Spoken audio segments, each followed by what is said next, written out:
What's excited me most about the work of DITA is seeing people come together who I've never imagined could be together. So it could be artists, theologians, artists with artists, painters with musicians. It's not about a thing called theology or a thing called the arts. It's about people who practice these things as part of who they are, relating to each other.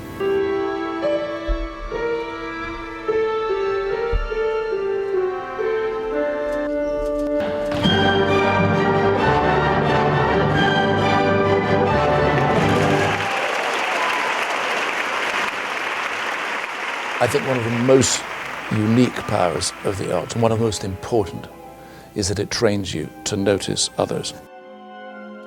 In DITA 10, on the last evening, on the Saturday night, we did this big concert with this orchestra, and we played the last movement of Mozart's Jupiter Symphony, which is basically an incredible number of different themes all coming together and all sounding completely natural with each other.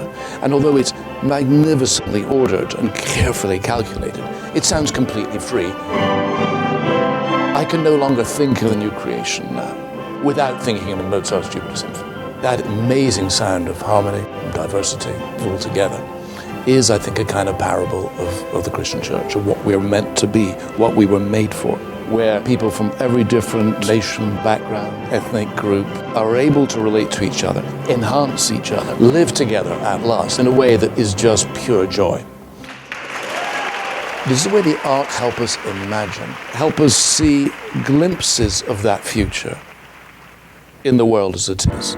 We have seen an enormous hunger amongst students to integrate the arts into their theological work.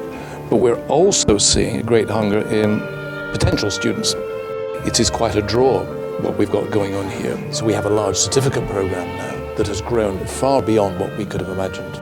What excites me most about DITA's future is the possibility of establishing networks of trust. We have small groups of dancers, thinkers, theologians who've learned to trust each other, who have learned to learn from each other, to risk being vulnerable with each other, to share crazy ideas, out of which great creative things will come.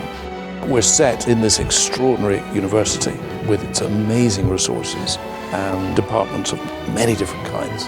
Now at DITA 10, we had a group of young scholars who met, about 15 of them, to share ideas, learn to trust each other, committed to encouraging each other in the future, and producing material together. The more of those groups we can encourage, I think the brighter the future, and that's what I was particularly proud of in DITA 10. As part of the final service of DITA 10, we had a saxophonist and a dancer, a pianist and bass player improvising on a song about suffering and renewal.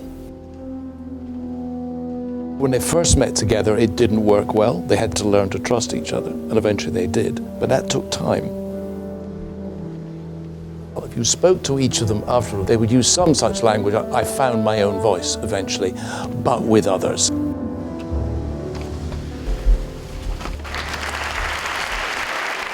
And it ended with a hymn. So all of this was gathered into the praise of someone other than ourselves. That seems to me what it ultimately means to be a new creation.